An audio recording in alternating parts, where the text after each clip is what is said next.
The sun hung low in the sky as Mark and Sarah Anderson drove down a winding country road, their old sedan packed to the brim with boxes and furniture. The landscape around them grew more desolate, with each mile-thick trees on either side of the road cast long, twisted shadows that seemed to reach out like skeletal hands. After years of saving, they had finally purchased their dream house, leaving behind the noise and chaos of city life for the promise of a quiet, peaceful existence in the countryside. But as they approached the property, Sarah couldn't shake a strange feeling of unease. It was as if the air itself grew colder the closer they got. She tried to dismiss it as nerves. After all, it was a big change, and old houses were bound to have a certain atmosphere. The farmhouse came into view just as the last rays of sunlight dipped behind the horizon, casting the house in an eerie golden glow. It was large, with peeling white paint and ivy crawling up its walls, as if nature were trying to reclaim it. A sagging porch wrapped around the front, the boards creaking as Mark and Sarah stepped onto it. The windows were black and lifeless, like hollow eyes watching them approach. "Perfect fixer-upper, right?" Mark said with a forced laugh, trying to lighten the mood. Sarah offered him a weak smile, but her eyes lingered on the darkened windows. There was something about the house that felt wrong, but Mark's enthusiasm was infectious, and she pushed her doubts aside. This was their new start, after all. The real estate agent had been all too eager to sell the property. Mark remembered how quickly she had pushed the paperwork into their hands, offering a discount that seemed almost too generous. When he had asked about the previous owners, she had brushed off his questions, only mentioning that the house had been on the market for years. Now, standing in front of it, Sarah wondered why no one else had been interested. As they entered the house, a musty, stale odor hit them, the smell of wood and damp earth. The foyer was dark, illuminated only by the fading light outside. Mark flipped a switch, but the old chandelier overhead merely flickered before going dark. "Great," Mark muttered. "I guess we'll have to check the wiring." He pulled out his phone and turned on the flashlight. The beam cut through the darkness, revealing the dust-covered furniture left behind by the previous owners. Everything was in disarray, as if the former occupants had left in a hurry. "Mark, did they just abandon this place?" Sarah whispered, her voice barely louder than a breath. Mark shrugged, not wanting to admit that he, too, was starting to feel uneasy. "It's old, that's all," he said, more to convince himself than her. "We'll make it home soon enough." As they began to explore, the house creaked and groaned with every step, as if the very structure were alive. In the living room, an ancient grandfather clock stood silent, its hands frozen at 3:13. Mark gave it a nudge, but it remained stubbornly still. "Another thing to add to the fix-it list," he sighed. While Mark headed upstairs to check the bedrooms, Sarah wandered into the kitchen. The air was colder there, almost biting, and she could see her breath misting in the dim light. The old wooden cabinets were cracked, their paint peeling in long strips, revealing the raw wood beneath. An antique stove stood in the corner, coated in dust and grime. Sarah paused when she noticed a door at the far end of the room. It was partially ajar, revealing a set of rickety stairs leading down into darkness. She hesitated. Something about the basement felt off, like it was a black hole sucking in all the warmth and light from the rest of the house. She reached for the door, intending to close it, when a faint sound drifted up from the depths below, a whisper, so soft she could barely make it out. Her heart skipped a beat, and she stepped back, her eyes wide. "Mark?" she called, her voice trembling. But there was no answer.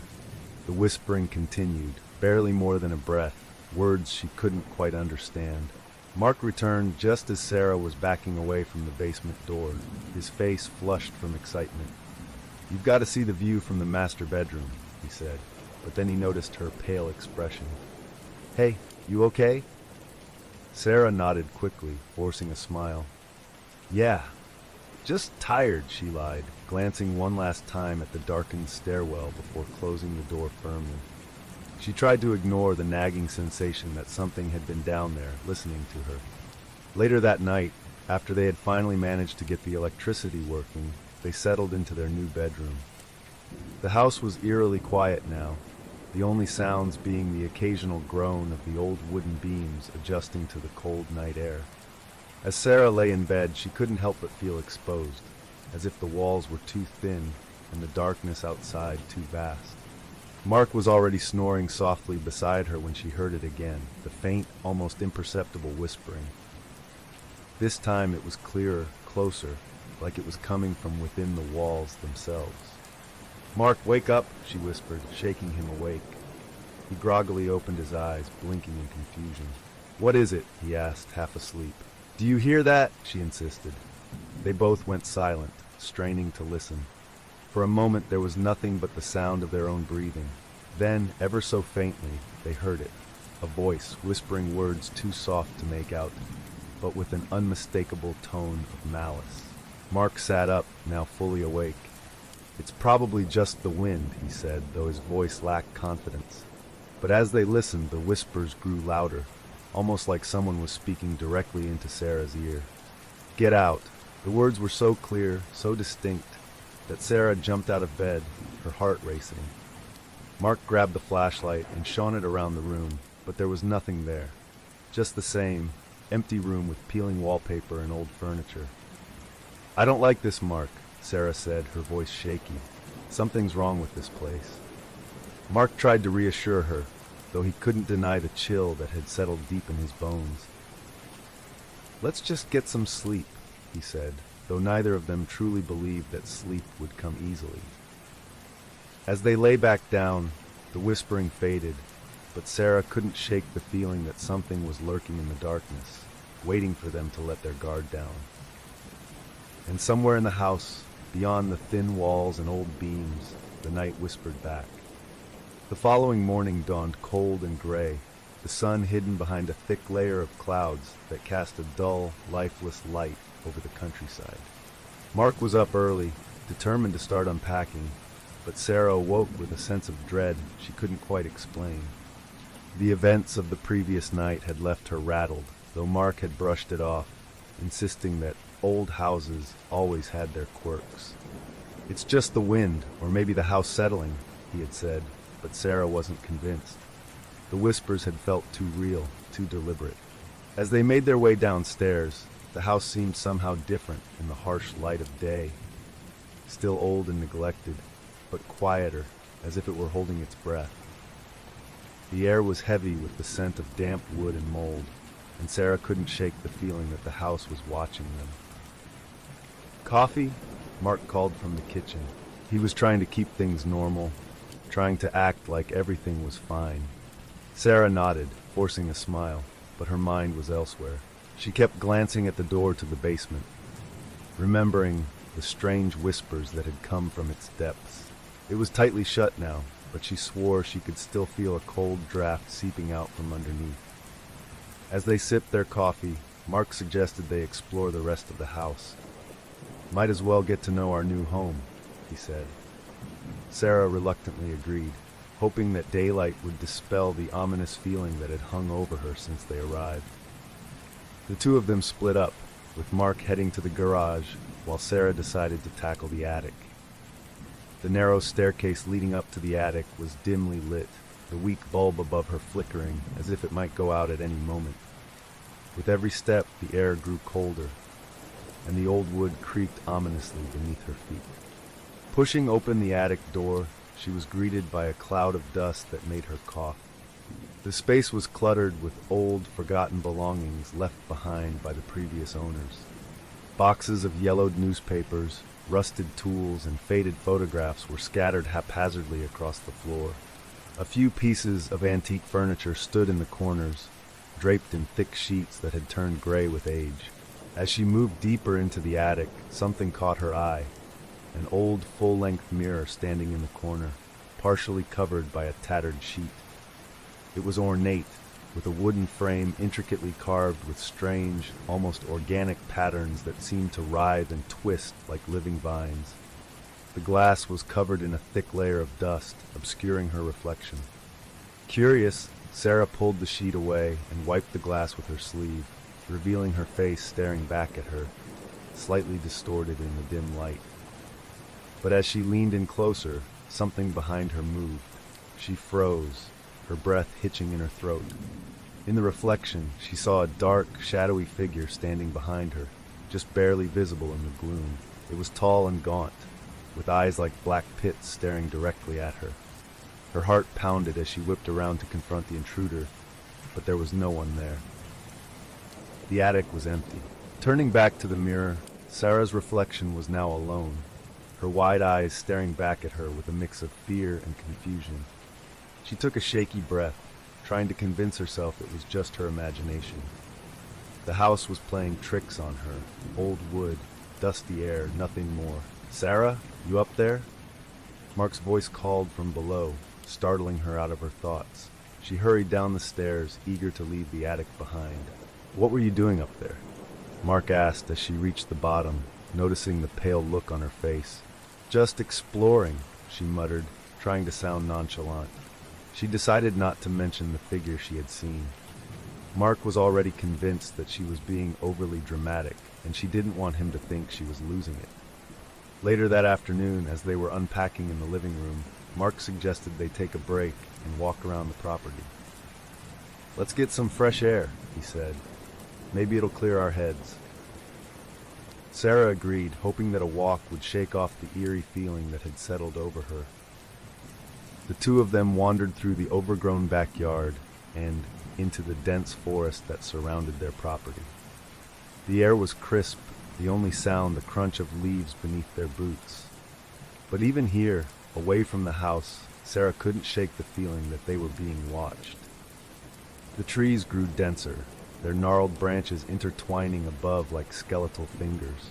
A heavy fog began to settle in, blanketing the ground and reducing their visibility. As they moved deeper into the woods, Sarah felt an overwhelming sense of dread. The shadows between the trees seemed to shift and flicker, forming shapes that vanished the moment she tried to focus on them. "I think we should head back," Sarah said, her voice barely above a whisper. Mark nodded, sensing her unease. As they turned to leave, a distant sound echoed through the forest, a faint, childlike giggle carried on the wind. "Did you hear that?" Sarah asked, her eyes wide. "It's probably just an animal," Mark said, though he looked unsettled. They quickened their pace, not looking back as the giggling faded into the distance. That night, as they settled into bed, the house was eerily silent. Mark quickly fell into a deep sleep, exhausted from the day's work. But Sarah lay awake, staring at the ceiling, her mind racing. She couldn't stop thinking about the figure she had seen in the attic mirror, or the strange laughter in the woods. As she lay there, trying to convince herself it was all just her imagination, she heard a faint sound, a soft, rhythmic tapping. At first, she thought it was Mark, but he was fast asleep. The tapping grew louder, coming from the hallway outside their bedroom. Taking a deep breath, Sarah got out of bed and quietly opened the door. The hallway was dark, the only light coming from a sliver of moonlight streaming in through the window. The tapping had stopped, replaced by that same whispering she had heard the night before, this time clearer and closer. "Come closer." The words were so clear, so inviting, yet filled with a malice that sent chills down her spine. She turned to look down the hallway and saw it, the shadowy figure from the mirror, standing at the far end of the corridor, its eyes glowing faintly in the darkness. Sarah gasped and stumbled back into the bedroom, slamming the door shut behind her. She shook Mark awake, her voice frantic. "Mark, I saw it! I saw it again!"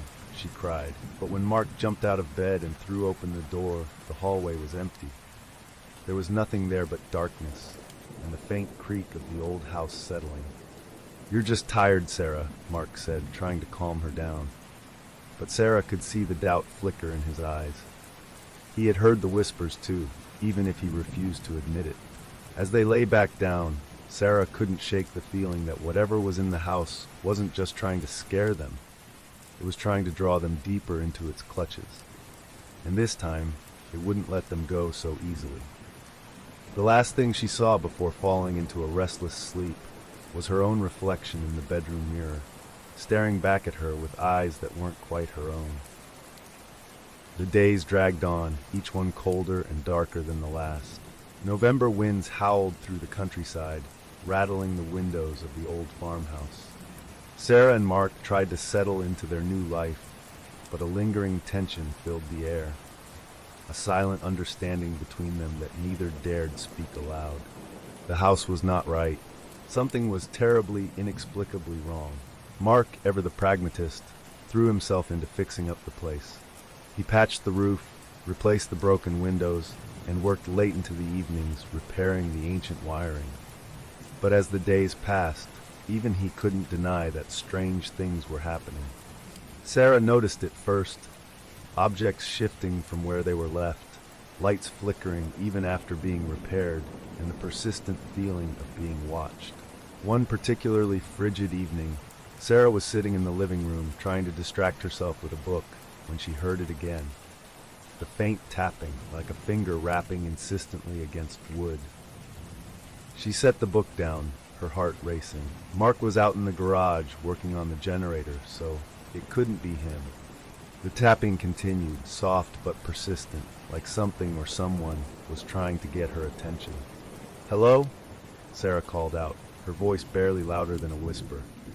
She knew how ridiculous it was, talking to an empty house, but the silence that followed felt heavy, as if it were listening. With trembling hands, she reached for her phone and called Mark. It rang several times before he answered, his voice crackling over the line. "Yeah, what's up?" There's something inside the house," she stammered, her eyes darting around the dimly lit room. "I keep hearing tapping noises." Mark sighed, the sound of his frustration clear even through the static. "It's probably just the pipes, Sarah, or maybe a raccoon in the attic. I'll check it out when I'm done here." But deep down, Sarah knew it wasn't the pipes. She knew it wasn't an animal. This house had a life of its own, a dark, malevolent presence that seemed to grow stronger with each passing day. That night, Sarah couldn't sleep. Every creak, every whisper of wind against the window sent chills down her spine. Mark, exhausted from hours of repair work, was already snoring softly beside her, oblivious to her fear. Just as she was finally starting to drift off, she heard it again, the tapping. This time it was louder, more insistent, like knuckles knocking on a wooden door. Sarah held her breath, trying to ignore it, hoping it would go away. But it didn't. It grew louder, sharper, until it sounded like it was coming from right outside their bedroom door. Gathering her courage, she slipped out of bed, careful not to wake Mark. She tiptoed to the door and pressed her ear against it. The tapping stopped abruptly, replaced by a soft, rhythmic whispering. The voice was clearer now, the words distinct but still unintelligible, as if they were in some ancient, forgotten language. Sarah's blood turned to ice. She yanked the door open, her heart pounding, but there was nothing there, just the dark, empty hallway. The house seemed to mock her with its silence, as if it knew she was powerless to stop whatever was happening. Trying to steady her breathing, Sarah turned back toward the bedroom. But as she did, she caught sight of something out of the corner of her eye, a shadow that didn't belong. It was darker than the surrounding darkness, a vague, human-like shape standing at the far end of the corridor. Its form was distorted, like it was made of smoke, with eyes that glowed faintly red. For a moment, Sarah couldn't move, paralyzed by a terror that gripped her soul. The shadowy figure seemed to watch her, its head tilting slightly as if it were studying her. Then, with a soft hissing sound, it melted into the shadows, disappearing as if it had never been there. Sarah stumbled back into the bedroom, slamming the door shut behind her. She pressed her back against it, her breaths coming in shallow gasps. Mark stirred in bed, blinking groggily at her. "Sarah, what's wrong?" he mumbled, rubbing his eyes. There was something in the hallway," she stammered, tears welling up in her eyes. "A shadow. It was watching me." Mark sat up, concern finally breaking through his tiredness. He got up and checked the hallway, but it was empty, just like before. "There's nothing here, Sarah," he said gently, though there was a flicker of doubt in his eyes. "You're just exhausted. It's this house. It's getting to you." Sarah wanted to believe him. She desperately wanted to think it was all in her head, but she knew what she had seen, and whatever it was getting bolder. The next morning, Sarah tried to shake off the events of the previous night. She threw herself into unpacking, trying to focus on making the house feel like a home. But every so often she would pause, certain she heard that soft whispering again, just at the edge of her hearing. Mark, noticing her frayed nerves, suggested they take a break and head into town to pick up some supplies. Sarah agreed, hoping that getting out of the house would clear her mind. But as they pulled out of the driveway, she glanced up at one of the second-floor windows and froze. There, in the glass, she saw a shadowy figure staring down at them. It had the same glowing eyes she had seen the night before. She gasped and grabbed Mark's arm, pointing frantically at the window. But when Mark looked, the figure was gone, leaving only the empty, lifeless window. "You need to relax," Mark said, though now there was a nervous edge to his voice. "We'll get some fresh air, grab a bite to eat, and forget about this place for a while." Sarah nodded, trying to push down the rising tide of panic. But as they drove away, she couldn't help but feel that the house was watching them leave, and that whatever resided within its walls wasn't done with them yet. That evening, as they returned to the house, they found the front door slightly ajar. Mark frowned, certain he had locked it before they left. "Maybe the wind blew it open," he suggested, but even he didn't sound convinced. Sarah hesitated at the threshold, her instincts screaming at her not to go inside.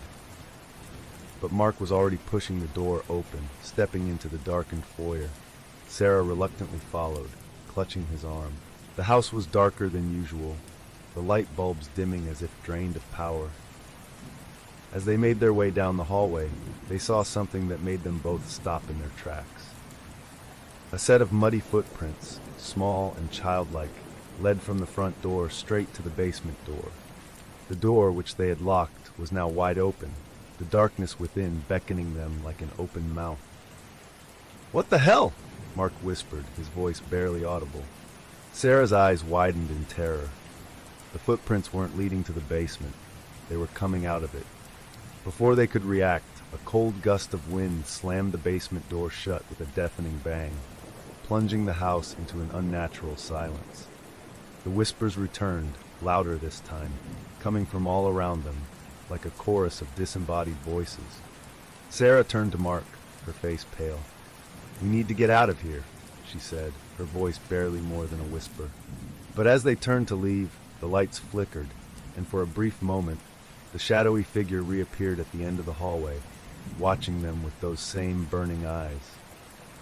This time it wasn't alone. The next morning was eerily quiet, the house shrouded in a heavy mist that crept through the trees and curled around the farmhouse like a noose. Mark and Sarah hardly spoke over breakfast.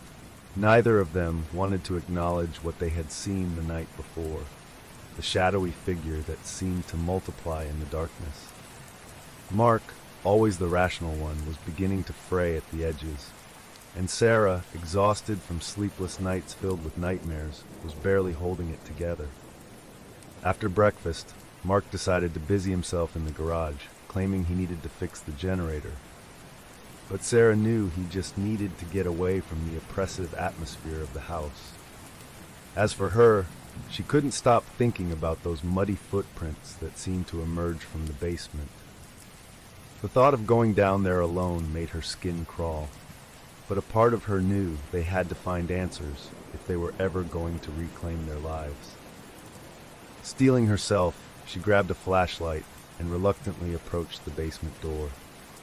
The wood was cold to the touch, sending a shiver down her spine. She hesitated for a moment before opening it, the hinges groaning like a wounded animal. The steps descended into pitch-black darkness, the stale air smelling of damp earth and something else, something rotten. Sarah's heart raced as she slowly made her way down the creaking stairs.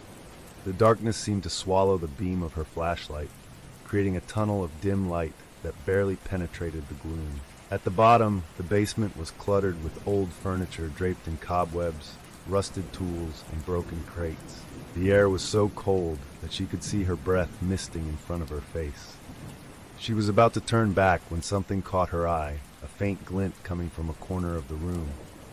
Moving closer, she found an old wooden chest half buried beneath a pile of rotting blankets. It was covered in dust, but the intricate carvings along its edges suggested it was once a prized possession. Her hands shook as she unlatched the chest and opened it. Inside, among old moth-eaten clothes and trinkets, was a leather-bound journal, its pages yellowed and brittle with age.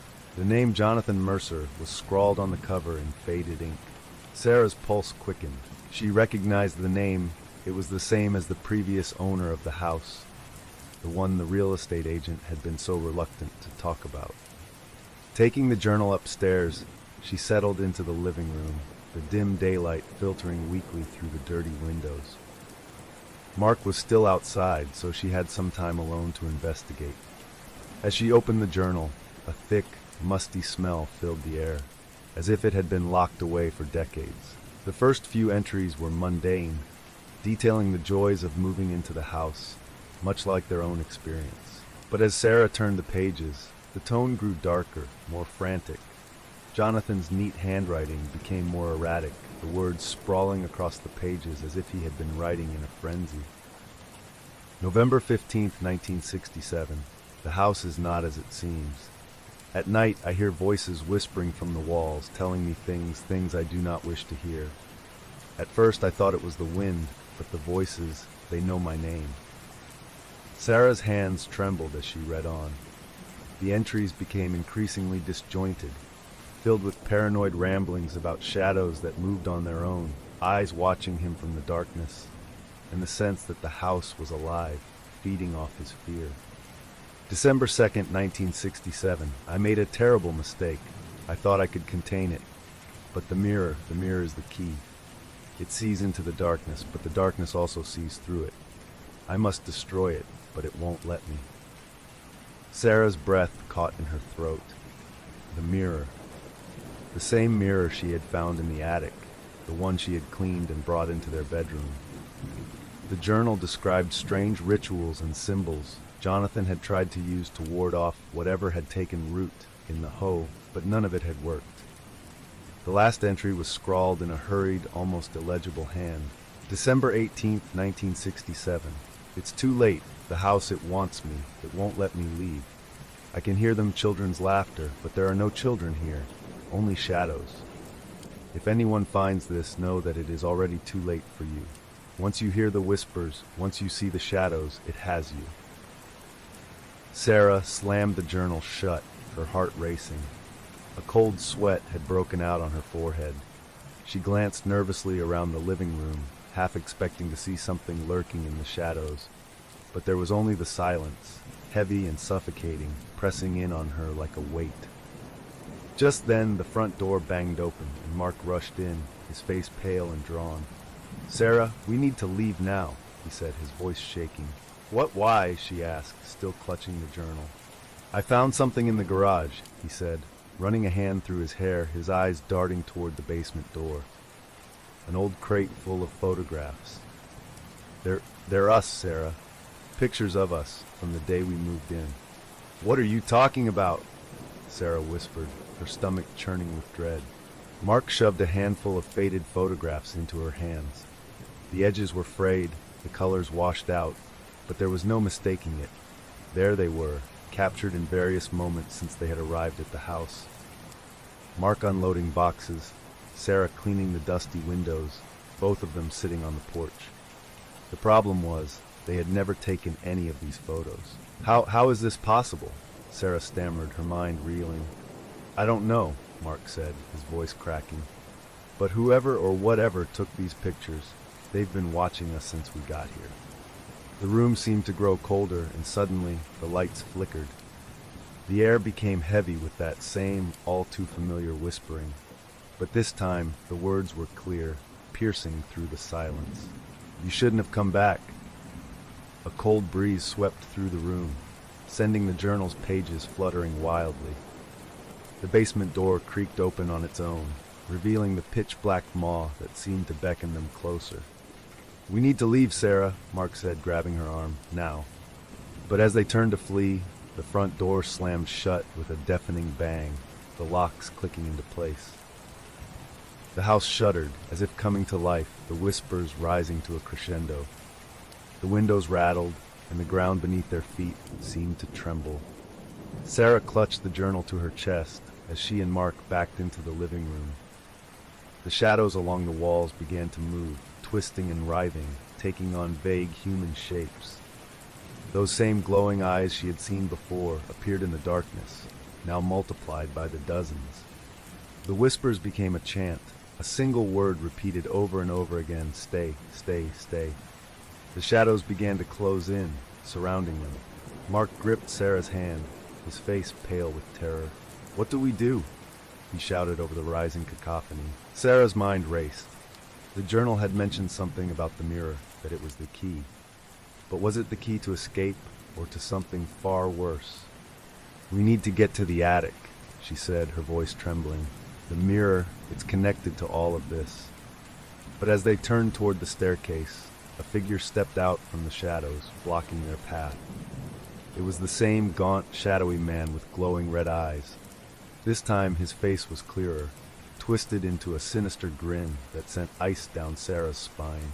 "You can't leave," the figure whispered, its voice like the rustling of dead leaves. "You belong to the house now." As the shadows closed in, Mark and Sarah realized that the farmhouse was far more than just a structure of wood and stone. It was alive, and it was hungry, and it was not going to let them go without a fight. The oppressive darkness of the house seemed to press down on them as Mark and Sarah stood frozen in the living room, the shadowy figure with glowing eyes blocking their only path to the attic.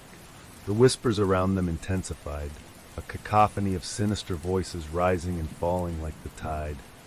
The air was thick with a sense of impending doom, and the shadows writhed as if they were alive, eager to engulf them. Mark gripped Sarah's hand tighter. "We have to make a run for it," he whispered, his eyes darting around for any possible escape route. The shadowy figure tilted its head as if amused by their panic, its grin widening into a grotesque mockery of a human smile. Before they could act, the figure lunged forward. Mark shoved Sarah aside, shouting for her to run. The impact sent her sprawling to the ground, but when she looked up, the figure was gone. The room was once again empty, the only sound the frantic beating of her heart. "Mark!" Sarah called out, scrambling to her feet, but there was no answer. Frantic, she searched the house, racing from room to room. She checked the kitchen, the foyer, and the garage, but Mark was nowhere to be found. It was as if he had vanished into thin air. The whispers that had filled the house moments ago were now replaced by an eerie silence, a silence so deep it seemed to suck the air out of her lungs. Sarah's hands trembled as she made her way back to the living room. The photographs Mark had found earlier were scattered on the floor, as if someone had tossed them in a fit of rage. The images were distorted now, the faces twisted into grotesque parodies of their own likeness. In one of the photos, Mark's eyes were hollow black voids, his mouth twisted into a scream that sent chills down her spine. "No, no, no," Sarah muttered to herself, her voice breaking. "This can't be happening." Desperate, she turned toward the basement door, which was still ajar. The darkness beyond seemed to pulse, almost as if it were breathing. Her instincts screamed at her to stay away, but if there was any chance Mark was down there, she had to try. Grabbing a flashlight, Sarah descended the rickety stairs into the basement, each creak of the wood sounding like a scream in the silence. The air was even colder than before, and the smell of decay was overpowering. The beam of her flashlight barely penetrated the thick darkness, casting long, flickering shadows that seemed to dance on the walls. "Mark!" she called out, her voice echoing in the vast emptiness. But the only response was a soft whisper, so faint she could barely hear it. "Sarah!" Her blood ran cold. The voice sounded like Mark's, but it was distorted, like a recording played backward. She moved deeper into the basement, her flashlight flickering, as if the darkness itself was fighting to consume the light. The whisper came again, louder this time. "Help me, Sarah." Her heart clenched with a mix of hope and terror. She followed the sound, her footsteps echoing in the cavernous space. The basement seemed much larger than she remembered, almost as if the house had shifted and expanded. In the far corner, she spotted something glinting in the darkness, a silver chain Mark always wore around his neck. She rushed toward it, but as she reached out to grab it, the shadows surged forward like a living tide. The whispering voices erupted into a deafening chorus, and the cold air around her seemed to solidify, gripping her in an icy embrace. She screamed as the darkness closed in, but just as suddenly as it began, it stopped. The basement was silent once more, and Mark was nowhere to be found. Clutching his chain to her chest, Sarah fled back upstairs, slamming the basement door behind her. Her hands shook as she tried to catch her breath. The house seemed to hum with dark energy, the walls closing in as if trying to suffocate her. Sarah's thoughts raced. Mark had disappeared without a trace, and she was no closer to understanding what was happening. The only clue she had was the journal, the cryptic entries left behind by Jonathan Mercer. Desperate for answers, she grabbed the journal and flipped through the pages once more. One entry stood out, a passage she had skimmed over earlier in her panic. December 10th, 1967. I hear them calling to me, but I know it is not real. The entity preys on my fears, taking the voices of those I love to lure me into its grasp. But the children, their laughter, it is no illusion. They are the key. They are its anchors. I must sever the connection before it consumes me. The children's laughter, the missing boy from the village, the shadowy figures with glowing eyes, it was all connected. The house was using their deepest fears against them, trying to break them down piece by piece. And somehow the children were at the heart of it. As Sarah tried to piece it all together, a loud knock echoed through the house, followed by another. She turned toward the front door, her heart pounding. No one should have been able to approach the house. It was isolated, surrounded by miles of forest. With trembling hands, she opened the door, expecting to see, what? Another shadow? Something worse? But the porch was empty. The only thing there was a small, crumpled piece of paper pinned to the door with an old, rusted nail. She unfolded it, her eyes widening in horror at the message scrawled in what looked like dried blood. "We have him. Return to the mirror." Panic set in as Sarah realized that whatever had taken Mark was now trying to draw her deeper into its web. But she was out of options. If there was even a chance of getting Mark back, she had to go to the mirror. She grabbed the journal, hoping it might hold some hidden clue, and raced up the stairs to the attic. The house seemed to groan around her, the walls vibrating with whispers that grew louder with each step she took. She burst into the attic, her eyes immediately locking onto the old, dusty mirror standing in the corner. The surface of the mirror was no longer dusty and cracked, it was now smooth and pristine, its surface shimmering like black water. Taking a deep breath, Sarah stepped closer. Her own reflection stared back at her, eyes wide with fear. But as she watched, the reflection began to change. The glass rippled, and Mark's face appeared, his eyes filled with terror. "Sarah, help me!" he screamed, his hands pressed against the inside of the glass as if he were trapped behind it. The sight sent a bolt of adrenaline through her veins. "Mark!" she cried, reaching out to touch the glass.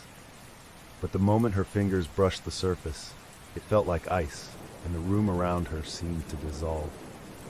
She was no longer standing in the attic, but in a dark, endless void, surrounded by shadows that whispered and laughed. The mirror was a portal. It wasn't just a cursed object, it was a gateway to whatever malevolent force had taken over the house. And now, it had her too. The last thing Sarah saw before the darkness consumed her was Mark's face, distorted and fading into the blackness, his screams echoing in her ears. Sarah gasped for air as the darkness swallowed her whole, her senses overwhelmed by the frigid void beyond the mirror. It was as if she had been plunged into ice-cold water. The air was heavy, dense, and filled with the acrid scent of decay. She tried to scream, but the sound was swallowed by the suffocating blackness that surrounded her. The world she had known, her house, the attic, even the feel of solid ground beneath her feet was gone. The darkness was complete, impenetrable. It was as though she had been transported to another realm, one that defied the rules of the natural world. Sarah stumbled forward, her steps echoing in the infinite emptiness, but she couldn't see her own hands in front of her face. It was as if she were walking through a void that existed outside of time and space. Suddenly, a faint light appeared in the distance, flickering like a dying candle. With no other option, Sarah moved toward it, her heart pounding in her chest. The light was dim, barely enough to pierce the darkness, but it was her only point of reference. As she drew closer, she realized it was coming from a narrow hallway, its walls slick with something that glistened wetly in the faint glow. The hallway seemed to stretch on endlessly, its walls closing in around her like the throat of some monstrous beast. The whispers were back, louder and clearer than ever. This time, they weren't just unintelligible murmurs, they were voices, dozens of them, speaking over one another. "Help me, it's not real. Don't trust what you see." Sarah tried to block them out, her focus fixed on reaching the light. The air grew colder as she continued down the corridor, her breath turning to mist in front of her. Her footsteps echoed unnaturally, as if the walls themselves were amplifying the sound. Then, out of the corner of her eye, she caught a glimpse of movement. She turned sharply, her heart skipping a beat, but there was nothing there. Just the shadows shifting, almost like they were alive. "Sarah," the whisper sent a chill down her spine. It was Mark's voice, weak and desperate. She spun around, trying to pinpoint where it was coming from, but the sound seemed to be coming from everywhere at once. "Mark, where are you?" she cried out, her voice breaking with fear. There was no response, only the whispers, growing louder, filling her mind with a cacophony of disjointed pleas and threats. The hallway seemed to twist and distort around her, and suddenly she found herself in front of a familiar door, the basement door from their house. Sarah hesitated, her hand hovering over the cold, rusted doorknob. This was impossible. She was no longer in the house, or was she? The whispers seemed to intensify, urging her to open the door, to see what lay beyond. Taking a deep breath, she twisted the knob and stepped through. The room beyond was not the basement she remembered. Instead, it was a twisted version of it, a nightmare come to life. The walls were covered in pulsating black mold, and the air was thick with a foul, acrid stench that made her gag. The room was lit by an unnatural red glow, casting flickering shadows that danced like tortured souls. In the center of the room stood the old mirror, its surface shimmering like black water, and there, trapped within it, was Mark. His face was pale, his eyes wide with terror, his hands pressed against the glass as if trying to break through. "Sarah, get me out of here!" he screamed, his voice muffled as though it were coming from underwater. "It's using me. It's using all of us." Sarah rushed toward the mirror, her heart shattering at the sight of him. "I'm here, Mark. I'm going to get you out." She reached for the glass, but the moment her fingers touched it, a shock of freezing cold shot through her, knocking her back. The surface rippled like a disturbed pond, and Mark's image flickered, his face contorting in agony. "You can't save him." The voice was deep, resonant, and filled with malice. Sarah turned to see the shadowy figure she had seen in the hallway, the man with the glowing eyes. He was clearer now, more defined, his gaunt face stretched into a grin that exposed sharp, blackened teeth. "Who are you?" Sarah demanded, her voice shaking. "What do you want?" The figure stepped closer, the shadows around him twisting like a living cloak. "I am the Keeper," he said, his voice like a chorus of the damned. "This place is my domain, and those who enter it belong to me." Sarah backed away, her mind racing. The journal had warned her that the mirror was the key, but it hadn't explained how to break its hold. She glanced desperately at Mark, who was pounding against the glass, his eyes filled with fear. "Please, Sarah, it's feeding on me. It's feeding on all of us." Mark's voice was barely a whisper now, fading with every second. The Keeper laughed, the sound reverberating through the room. You are too late. The house has already claimed him. It has claimed many before you, and it will claim you as well. No, Sarah whispered, her eyes narrowing. I won't let you take him. Her mind flashed to the journal's cryptic entries. The previous owner, Jonathan Mercer, had tried to sever the connection between the house and its victims, but he had failed. The mirror was a conduit, a gateway that allowed the entity to feed on the souls of those it ensnared. Sarah's eyes darted around the room, searching for anything she could use. Her gaze fell on a rusted iron candlestick lying on the floor. Without thinking, she grabbed it and swung it at the mirror with all her strength. The glass cracked, a jagged fissure spreading across its surface. Mark's image distorted, his scream echoing through the room as if the very fabric of reality were tearing apart. The keeper let out a roar of fury, lunging toward her. But before he could reach her, Sarah struck the mirror again. This time, the glass shattered completely, sending shards flying in every direction. A wave of cold, dark energy erupted from the mirror, knocking both Sarah and the keeper to the ground. As the mirror broke, the shadows in the room seemed to unravel, dissipating like smoke. The whispers faded, replaced by an ear-piercing scream that reverberated through the house. The red glow vanished, and for a moment, there was nothing but silence. Sarah struggled to her feet, her vision blurry, her ears ringing. She looked around frantically for Mark, but he was gone. The mirror, now shattered into 1,000 pieces, no longer held his image. In its place was only darkness. Tears streamed down her face. "Mark," she called out, her voice hoarse. But there was no answer, only the hollow echo of her own voice. The keeper was gone too, leaving behind only a cold, oppressive silence. The house seemed to tremble, the walls groaning as if in pain. Sarah's heart sank. She had destroyed the mirror, but it had taken Mark with it. Collapsing to her knees, Sarah clutched the broken pieces of glass in her hands, her sobs the only sound in the dark, empty room. The journal had warned her that the house wouldn't let them go without a fight, and now it seemed it had taken the one thing she cared about most. But as she wept, a faint whisper drifted through the darkness, barely audible, but unmistakably Mark's voice. "Sarah, I'm still here." Hope flickered within her, fragile and uncertain. The house may have taken Mark, but it hadn't completely consumed him. Not yet.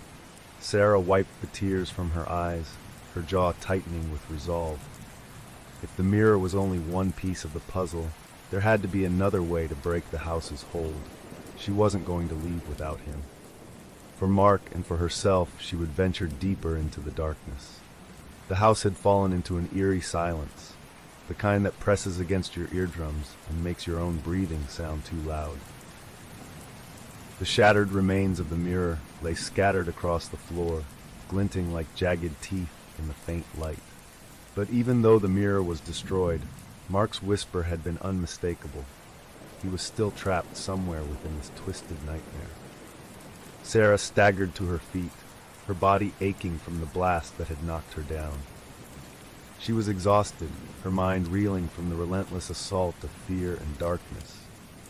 But that whisper, that faint trace of Mark's voice, was like a thread she clung to in the pitch-black void threatening to consume her. "Mark," she whispered, her voice cracking with desperation. "I'm coming. I'm not leaving you." She turned away from the shattered mirror, determined to find him. But as she did, the air grew colder, and she could feel it. The house, watching, waiting. The keeper might have been driven away temporarily, but the entity that controlled this place wasn't done with her. The journal had warned that the house could play tricks on the mind, feeding on fear and despair to tighten its grip. Sarah knew she had to keep her focus, but it was getting harder. The boundaries between reality and nightmare had blurred. She couldn't tell where one ended and the other began. Steeling herself, she descended the narrow, winding staircase that led from the attic back down to the main floor. The house seemed different now, as if it had shifted while she was upstairs. The hallways were longer, the doors in places they hadn't been before, and the walls seemed to pulse faintly, almost like they were breathing. The whispers had returned, softer now, like a chorus of ghostly children playing hide-and-seek in the shadows. But there was something new in them, laughter, sinister and mocking, like they were enjoying her torment. "Sarah, this way. You can't save him. He's ours now."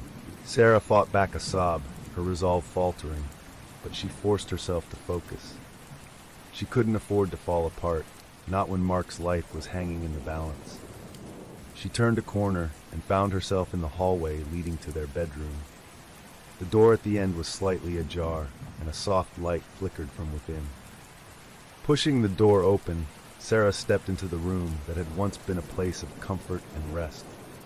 Now it was a twisted reflection of itself. The bed was covered in dark, wet stains that looked disturbingly like blood, and the walls were covered in strange, pulsating black veins. In the center of the room, Mark stood with his back to her, his shoulders hunched. "Mark!" she called out, her heart leaping with a mix of relief and dread. He turned slowly, but as he faced her, she realized something was terribly wrong. His eyes were no longer their warm brown, but instead pitch black, like two bottomless pits. His face was gaunt, hollowed, and his skin had taken on a sickly gray pallor. "Sarah," he said, his voice low and distorted as if layered with another voice beneath it. "Why did you come back?" Her heart clenched. "Mark, it's me. I'm here to help you. We can still get out of here together." But Mark's twisted smile widened, revealing teeth that were unnaturally sharp. "There's no leaving, Sarah. Don't you see?" He took a step toward her, his movements jerky and unnatural, like a puppet being controlled by invisible strings. "The house. It's inside me. I'm part of it now." Sarah stumbled back, her mind racing. The journal had mentioned possession, how the house could take over those it trapped, using their bodies like hollow shells. She had thought she could save him, but now, seeing him like this, the full horror of their situation hit her. "No, Mark," she said, tears streaming down her face. "This isn't you. Fight it. Please, you have to fight it." But Mark's expression twisted into one of cruel delight, and with a speed that seemed inhuman, he lunged at he. Sarah barely had time to react, stumbling out of the way as his hands clawed at the air where she had just been standing. His movements were erratic, driven by a dark force that seemed to control him. As she dodged his attacks, Sarah's mind flashed back to the journal. Jonathan Mercer had tried to exorcise the entity, but he hadn't known how to sever the connection completely. If she was going to save Mark, she would need to do something drastic, something that might break the house's hold over him. Sarah's eyes darted around the room, searching for anything that could help. Her gaze settled on a small drawer in the nightstand, where she had stored the journal and a few candles she had found in the attic. An idea began to form in her mind. The journal had mentioned rituals, symbols of protection that could weaken the entity. If she could draw one of those symbols, maybe she could break the house's grip on Mark. Ducking under another one of Mark's wild swings, Sarah sprinted toward the nightstand, grabbing a piece of chalk and the journal. Mark let out an inhuman shriek, the sound reverberating through the room, causing the walls to tremble. Frantically flipping through the pages, Sarah found the symbol she was looking for, a star surrounded by a circle, with ancient runes inscribed along its edges. It was supposed to sever the connection between the possessed and the entity controlling them. She just hoped it would work. "Please, please, please," she whispered under her breath as she began to draw the symbol on the wooden floor, her hands shaking so badly she could barely hold the chalk steady. Mark's laughter filled the room, a horrifying blend of his voice and something far darker. "You think that will stop me?" he taunted, his black eyes glowing with malevolence. But Sarah kept drawing, her movements growing more desperate as Mark advanced. Just as he reached her, she finished the symbol and shouted, "Mark, step into the circle!" For a moment, there was a flicker of recognition in his eyes, a spark of the man she loved fighting to break free. He hesitated, his body shaking violently as if battling some unseen force. The shadows around him seemed to writhe in agony, and for the briefest moment, Sarah thought it might actually work. "Mark, I know you're in there," she cried. "Please, step into the circle. You can break free. But just as Mark began to move, his body convulsed, and a scream tore from his lips, a scream that was not his own. The entity inside him was fighting back, and it was winning. He collapsed to his knees just outside the circle, his fingers clawing at the floor, trying to drag himself toward her. Desperate, Sarah lunged forward, grabbing his hand and pulling him into the circle. As soon as his body crossed the chalk lines, the air around them seemed to ripple, and Mark's eyes widened in terror. The shadows that clung to him recoiled, shrieking in pain as the symbol flared to life with a bright, blinding light. Mark's screams filled the room, a horrible mix of agony and relief. The darkness that had filled his eyes began to drain away, leaving behind the familiar warm brown she knew so well. "Sarah," he gasped, collapsing into her arms, his body trembling. Tears streamed down her face as she held him close. "Mark, I'm here. I've got you." But the victory was short-lived. The house itself seemed to roar in anger, the walls shaking as if in fury. The light from the symbol was fading, and the shadows that had retreated were starting to creep back in, hungrier than ever. "We're not safe yet," Mark whispered, his voice weak but his eyes clear. "The house, it won't let us go." Sarah nodded, her heart pounding. The circle had bought them some time, but the house was not done with them. They would have to confront whatever force controlled this place if they had any hope of escaping with their lives. And deep within the house, something ancient and malevolent stirred. The house trembled violently around them, a deep rumbling like the growl of some monstrous beast awakening from slumber. Mark, still weak from the ordeal, leaned heavily on Sarah as they made their way out of the bedroom. The chalk circle on the floor had already begun to fade. The protective light it emitted snuffed out like a candle in a gale. The shadows that had recoiled from it were now slithering back, hungrier, more desperate. "We need to get out of here," Sarah said, her voice steady despite the terror gnawing at her insides. Mark nodded weakly, his eyes darting around the dimly lit corridor. "But how? The house, it's alive, it won't let us leave." Sarah could feel it too. The house was no longer just a structure of wood and stone. It was a living, breathing entity, its very walls pulsing with malevolent intent. The air was thick with the smell of decay, and the whispers were louder than ever, a chaotic symphony of voices that filled their minds with dread. As they stumbled down the hallway, the floorboards creaked beneath their feet, groaning as if protesting their every step. Doors they had never noticed before now lined the walls, each one slightly ajar, with faint, flickering lights spilling out from within. The house had changed again, reshaping itself like a shifting labyrinth to confuse and trap them. "Where's the front door?" Sarah muttered, panic rising in her chest. "This isn't the way we came." Mark shook his head, sweat beading on his forehead. It's playing with us," he said, clutching her hand tighter. "It's trying to separate us, to weaken us. We need to stay together."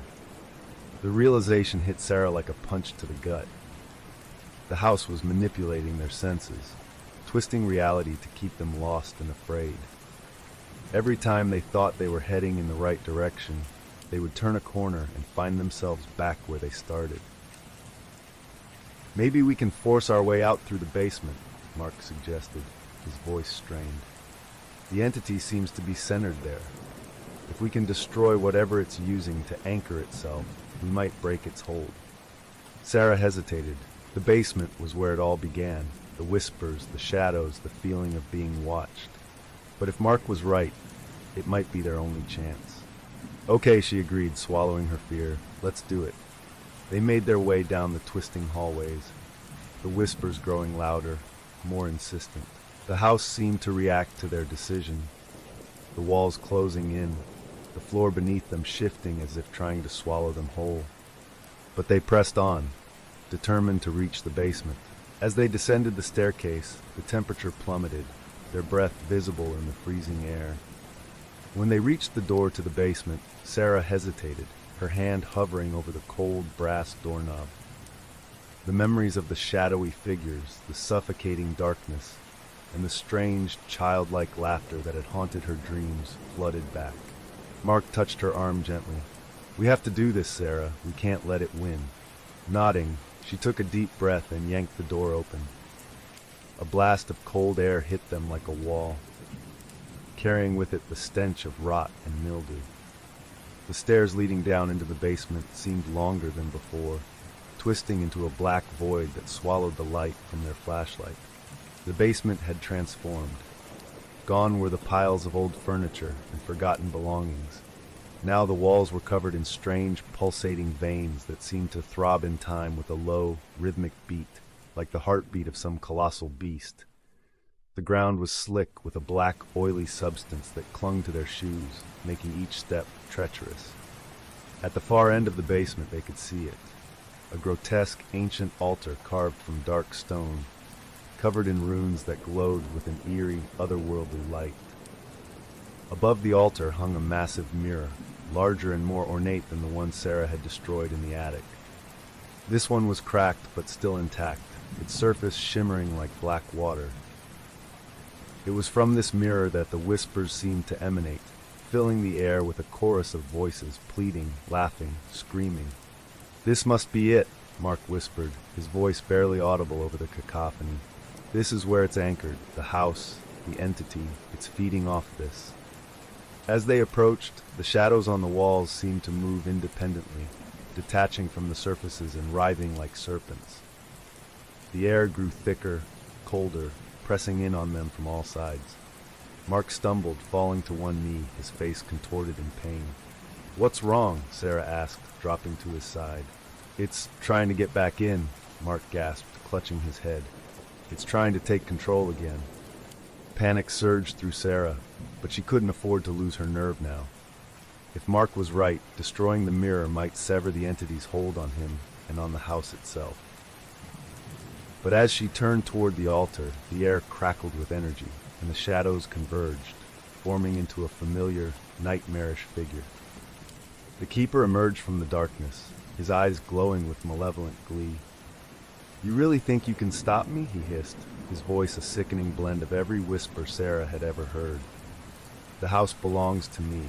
Your souls belong to me." Sarah's heart pounded in her chest, but she forced herself to stay calm. "You're nothing but a parasite," she spat, "feeding on the fear of those you trap here." The keeper's grin widened, his teeth glinting like shards of broken glass. "Fear is power, little girl, and you have given me plenty." He lunged at her, moving faster than humanly possible. Without thinking, Sarah grabbed the last piece of chalk she had taken from the bedroom and drew a protective circle around herself and Mark. The moment she finished the last line, the circle flared to life, creating a barrier that sent the keeper reeling back with a shriek. The entity's scream shook the very foundations of the house, and Sarah knew the barrier wouldn't hold for long. She turned to Mark, her voice urgent. "You have to hold him off while I destroy the mirror." Mark, struggling to stay conscious, nodded. "Do it, Sarah. End this." Ignoring the terror threatening to paralyze her, Sarah sprinted toward the altar. She grabbed a rusted crowbar lying among the debris and swung it at the mirror with all her strength. The impact sent a shockwave through the room, and a hairline crack appeared on the mirror's surface. The keeper howled in fury, his form flickering, becoming less solid. Mark, using the last of his strength, staggered to his feet and charged at the entity, tackling it to the ground, buying Sarah precious seconds. With a final scream of desperation, Sarah struck the mirror again and again, each blow causing the cracks to spiderweb out further. The whispers turned into screams, the voices pleading for her to stop, to spare them.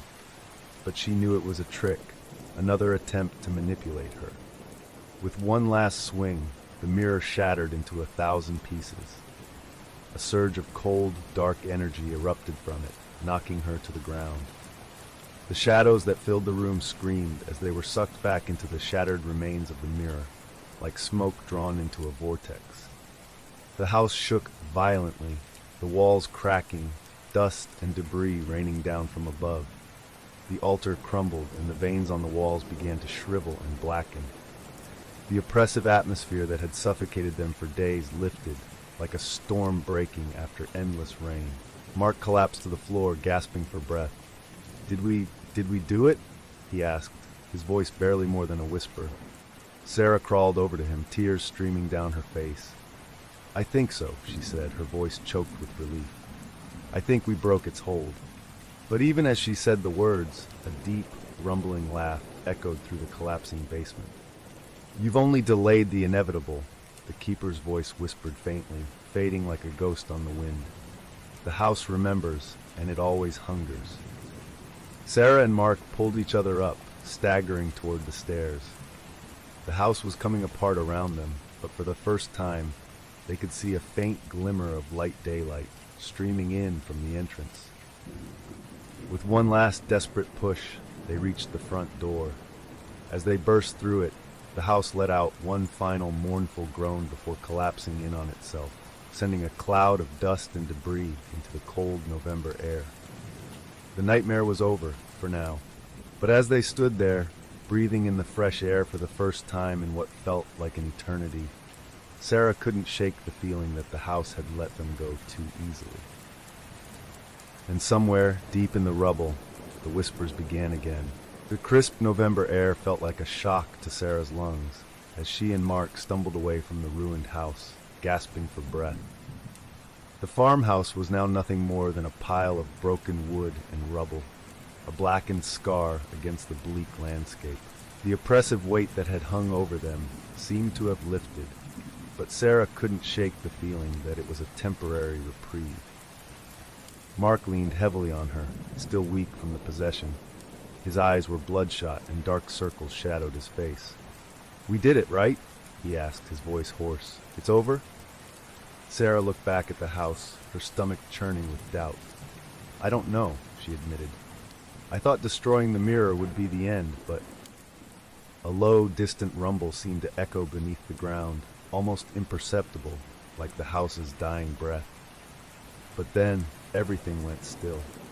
The birds, which had been eerily silent, began to chirp once more. For a moment, it felt as if nature itself was letting out a sigh of relief. But Sarah couldn't ignore the nagging sense that something was wrong. The keeper's final words echoed in her mind. "The house remembers, and it always hungers." They made their way to the village, their bodies aching and spirits frayed. The townspeople watched them with wary eyes as they stumbled into the small diner that doubled as a local gathering spot. Sarah and Mark must have looked like they had crawled out of a grave, their clothes torn and covered in grime, faces pale and gaunt. The old woman behind the counter, her face lined with age, gasped when she saw them. You came back," she whispered, her voice trembling. "What do you mean?" Sarah asked, a chill creeping up her spine. The old woman looked around nervously, as if the walls themselves were listening. "That house, it's cursed. No one who goes there ever comes back. We thought you were gone for good." Mark's hands trembled as he gripped the cup of coffee the woman had set in front of him. "We destroyed the mirror," he said, his voice barely steady. "We broke whatever was holding us there." But the old woman shook her head slowly. "That house has stood for over 100 years, feeding off the souls of those who wander inside. The mirror wasn't the source. It was only a doorway." Sarah's heart sank. "Then, what is the source?" she asked, her voice barely more than a whisper. The old woman leaned in closer, her eyes darting around the room. "There's an old legend," she began, her voice low and conspiratorial. "They say the land itself is cursed. Long before the house was built, this place was used for dark rituals, sacrifices to summon something ancient, something that could never truly be banished." Sarah's hands went cold. The journal had mentioned rituals, but she had thought they were tied to the mirror and the previous owner, Jonathan Mercer. Now it seemed the truth was far darker than she had imagined. "The house is gone," Sarah insisted, trying to convince herself as much as the old woman. "We destroyed it. There's nothing left." But the old woman's eyes were filled with a mix of fear and pity. "You might have destroyed the house, but the curse is older, deeper. You've only wounded it. It will come back, and it will be hungry." That night, they checked into the village's small, run-down inn. Mark collapsed onto the bed, falling into an exhausted sleep almost immediately. But Sarah couldn't rest. Her mind was racing, replaying everything that had happened. If the house was just a doorway, what lay on the other side? And why did she still feel that cold, gnawing presence, like a shadow lurking just beyond the edges of her perception? Unable to sleep, she retrieved the journal from her backpack and flipped through its brittle pages once more. There had to be something she had missed, some clue that could help them sever the curse once and for all. As she scanned the entries, she found a passage she had overlooked before. December 14th, 1967. The rituals are older than the house, older than anything recorded in the village's history. They are tied to the land itself. The only way to banish the entity is to sever its connection to the source. But to do so requires a final ritual, a sacrifice made willingly under the blood moon. Only then can the doorway be sealed forever. Sarah's heart skipped a beat. The blood moon. She glanced at the calendar on her phone. It was set to appear the next night. This was their only chance. But the word sacrifice sent chills down her spine. What kind of sacrifice did it mean? And would it be enough to truly end this nightmare? Sarah shook Mark awake. "We need to go back," she said urgently, her eyes filled with a mixture of fear and determination. Mark groaned, sitting up slowly. "What are you talking about? We barely made it out alive." "There's another ritual," she explained, her voice trembling. "The curse is tied to the land, not just the house. The mirror was just a doorway. If we don't seal it before the blood moon tomorrow night, it will start all over again. The house, or something worse, will come back." Mark's eyes darkened. "And how exactly do we seal it?" he asked, a bitter edge in his voice. "We've already destroyed the mirror. What more can it want from us?" Sarah hesitated. "The journal says it needs a sacrifice, a willing one." The color drained from Mark's face. "No, Sarah, I won't let you do it. We'll find another way." But deep down, they both knew there was no other way. The house had taken so much from them already, and if they didn't stop it now, it would only come back, stronger and hungrier. The next night, they made their way back to the ruins of the farmhouse, the air thick with the weight of the approaching blood moon. The sky above was a deep, unnatural red, casting an ominous glow over the shattered remains of the house. It was as if the land itself was holding its breath, waiting for what was to come. They stood in the clearing where the house once stood, the ground littered with broken stones and charred wood. The air was deathly still, the usual night sounds of crickets and rustling leaves eerily absent. As they prepared the ritual circle according to the instructions in the journal, Sarah's hands shook. "Are you sure about this?" Mark asked, his voice raw with emotion. "There has to be another way." "There isn't," Sarah replied, her eyes shining with tears. "If we don't do this, it'll never stop.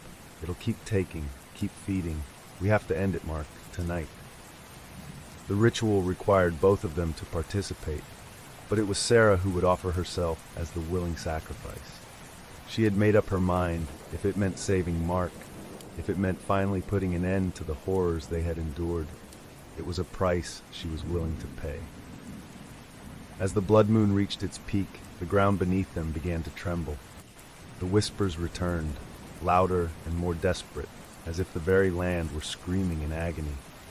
The shadows around them began to coalesce, forming into the familiar shape of the Keeper. "Foolish mortals," the Keeper hissed, his eyes burning with fury. "You think you can sever the bond that has existed for centuries?" Ignoring him, Sarah stepped into the circle. She took Mark's hand one last time, squeezing it tightly. "No matter what happens, don't stop," she whispered. "Finish the ritual." Before Mark could protest, Sarah raised the ceremonial dagger she had found among the ruins and drove it into her palm, letting her blood spill onto the earth. The ground seemed to drink it up, the runes in the circle flaring to life with a blinding crimson light. The shadows screamed, writhing in agony as the light grew brighter, burning them away. The Keeper's form began to dissolve, his screams blending with the howls of the tormented souls he had trapped over the years. As Sarah collapsed to the ground, the last thing she saw was Mark's teeth. The world was darkness, cold and silent. Sarah drifted in an endless void, her mind lost between waking and dreaming. She couldn't tell if she was alive or dead. Time seemed to stretch and compress in that cold blackness. The pain in her hand where she had cut herself was gone, replaced by a numbing cold that seeped into her very bones. But slowly, she became aware of a distant sound, a whisper, soft and insistent, growing louder and clearer with each passing moment. "Sarah, you have to wake up, please." Mark's voice. It was faint, like a flickering candle flame in a sea of darkness. Clinging to that voice, Sarah forced herself to focus, to fight her way back to consciousness. The darkness around her began to fracture, and suddenly she was gasping for air, her eyes flying open. She was back in the clearing, the ruins of the farmhouse all around her. The air was thick with the scent of earth and decay. Mark was kneeling beside her, his hands cupping her face, his eyes wild with relief. "Sarah, you're alive. I thought I lost you." Sarah tried to speak, but her throat was raw. Instead, she gave him a weak nod. The ritual had worked, at least partially. The blood moon was gone, the crimson glow in the sky fading into the cold blue of a pre-dawn morning. But as she glanced around the clearing, she could still feel it, the malevolent presence of the house lingering like a sickness in the air. Mark helped her to her feet, his grip steadying her as she swayed. "Did we do it?" he asked, his voice hoarse. "Is it over?" But before Sarah could answer, a low rumble began to vibrate beneath their feet. The ground trembled, cracks spreading like dark veins across the earth. The air grew heavy, oppressive, and the whispers returned louder, angrier, more insistent. No, the voice was deep, guttural, like the earth itself was speaking. "You cannot banish me. I am eternal." The shadows that had been driven back by the ritual began to reform, swirling together to create a towering figure, the Keeper, his eyes blazing with fury. He was no longer just a shadow. His form was more solid, more monstrous. His face was a grotesque parody of humanity, with elongated limbs and twisted features that seemed to shift and ripple like melting wax. "You thought you could sever the bond?" the Keeper hissed, his voice echoing through the clearing like a storm. "This land is mine. It has always been mine, and you will join the others forever." Mark pulled Sarah behind him, shielding her with his body. "We're not afraid of you," he said, though his voice trembled. "We faced you before, and will defeat you again." The Keeper laughed, a sound that sent chills down their spines. "You've only wounded me, but I am not bound by your rituals. This land is soaked in blood, and it will feed me for centuries more." Sarah's mind raced. The ritual had severed the connection, but it hadn't destroyed the entity. The Keeper was tied to something deeper, something that was older than the house, older than the rituals that had been performed here. The journal had hinted at it, but she had missed the true meaning in her haste. "We need to find the source," Sarah whispered to Mark, clutching his arm. "The ritual only closed the doorway, but the entity is still bound to something. We have to destroy it." Mark nodded, his face pale but resolute. "But where? The house is gone. The altar is destroyed. What else is left?" And then it hit her. The land itself. The curse wasn't just tied to the house or the rituals. It was tied to the very soil beneath their feet. The Keeper had been feeding on the blood and fear soaked into the ground for centuries. They had to cleanse it, burn it away completely. "The earth," Sarah said, her eyes widening. "We have to purify the land."